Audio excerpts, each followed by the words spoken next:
Hello friends, and welcome to the Dream Channel, a place for read-alouds, lessons, and resources to teach young minds about kindness, diversity, equality, and activism.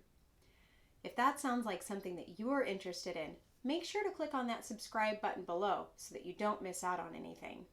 Today, we're going to be reading a book called The Story of Ruby Bridges, written by Robert Coles and illustrated by George Ford. The Story of Ruby Bridges by Robert Coles, illustrated by George Ford. Our Ruby taught us a lot. She became someone who helped change our country. She was part of history, just like generals and presidents are part of history. They're leaders, and so was Ruby. She led us away from hate, and she led us nearer to knowing each other, the white folks and the black folks. By Ruby's mother.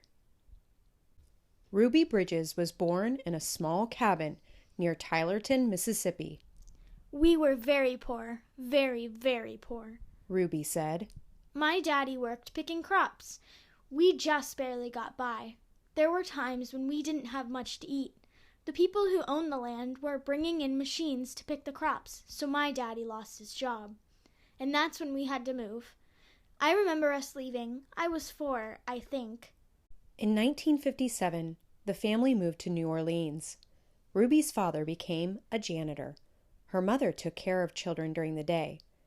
After they were tucked in bed, Ruby's mother went to work scrubbing floors in the bank. Every Sunday, the family went to church. We wanted our children to be near God's Spirit, Ruby's mother said. We wanted them to start feeling close to Him from the very start. At that time, black children and white children went to separate schools in New Orleans. The black children were not able to receive the same education as the white children. It wasn't fair, and it was against the nation's law. In 1960, a judge ordered 4 black girls to go to 2 white elementary schools. 3 of the girls were sent to McDonogh 19. 6-year-old Ruby Bridges was sent to 1st grade in the William Frantz Elementary School. Ruby's parents were proud that their daughter had been chosen to take part in an important event in American history. They went to church. We sat there and prayed to God, Ruby's mother said, that we'd all be strong and we'd have courage and we'd get through any trouble. And Ruby would be a good girl and she would hold her head up high and be a credit to her own people and a credit to all the American people. We prayed long and we prayed hard. On Ruby's first day, a large crowd of angry white people gathered outside the Frantz Elementary School. The people carried signs that said they didn't want black children in a white school. People called Ruby names. Some wanted to hurt her. The city and state police did not help Ruby. The President of the United States ordered federal marshals to walk with Ruby into the school building. The marshals carried guns. Every day, for weeks that turned into months, Ruby experienced that kind of school day.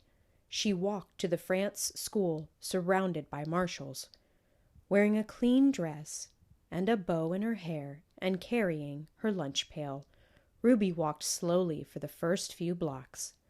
As Ruby approached the school, she saw a crowd of people marching up and down the street. Men and women and children shouted at her. They pushed toward her. The marshals kept them from Ruby by threatening to arrest them. Ruby would hurry through the crowd and not say a word. The white people in the neighborhood would not send their children to school. When Ruby got inside the building, she was all alone, except for her teacher, Mrs. Henry. There were no other children to keep Ruby company, to play with and to learn with, to eat lunch with. But every day, Ruby went into the classroom with a big smile on her face, ready to get down to the business of learning. She was polite, and she worked well at her desk, Mrs. Henry said. She enjoyed her time there. She didn't seem nervous or anxious or irritable or scared. She seemed as normal and relaxed as any child I've ever taught. So Ruby began learning how to read and write in an empty classroom, an empty building. Sometimes I'd look at her and wonder how she did it, said Mrs. Henry. How she went by those mobs and sat here all by herself and yet seemed so relaxed and comfortable. Mrs. Henry would question Ruby in order to find out if the girl was really nervous and afraid, even though she seemed so calm and confident. But Ruby kept saying she was doing fine. The teacher decided to wait and see if Ruby would keep on being so relaxed and hopeful, or if she'd gradually begin to wear down, or even decide that she no longer wanted to go to school. Then, one morning, something happened. Mrs. Henry stood by a window in her classroom as she usually did, watching Ruby walk toward the school. Suddenly, Ruby stopped, right in front of the mob of howling and screaming people. She stood there, facing all those men and women. She seemed to be talking to them. Mrs. Henry saw Ruby's lips moving and wondered what Ruby could be saying. The crowd seemed ready to kill her. The marshals were frightened. They tried to persuade Ruby to move along. They tried to hurry her into the school, but Ruby wouldn't budge. Then Ruby stopped talking and walked into the school. When she went into the classroom, Mrs. Henry asked her what happened. Mrs. Henry told Ruby that she'd been watching, and that she was surprised when Ruby stopped and talked with the people in the mob. Ruby became irritated. I didn't stop and talk with them, she said. Ruby, I saw you talking, Mrs. Henry said. I saw your lips moving. I wasn't talking, said Ruby. I was praying. I was praying for them. Every morning, Ruby had stopped a few blocks away from school to say a prayer for the people who hated her. This morning, she forgot until she was already in the middle of the angry mob. When school was over for the day, Ruby hurried through the mob as usual. After she walked a few blocks and the crowd was behind her, Ruby said the prayer she repeated twice a day, before and after school. Please, God, try to forgive those people, because even if they say those bad things, they don't know what they're doing. So you could forgive them, just like you did those folks a long time ago when they said those terrible things about you.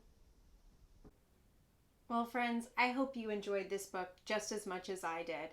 Families and educators, I've added some of my favorite free lesson plans and resources in the description box below, as well as a link to purchase this book. If you have a dream for a brighter tomorrow, click on that subscribe button. Let's step into the light together.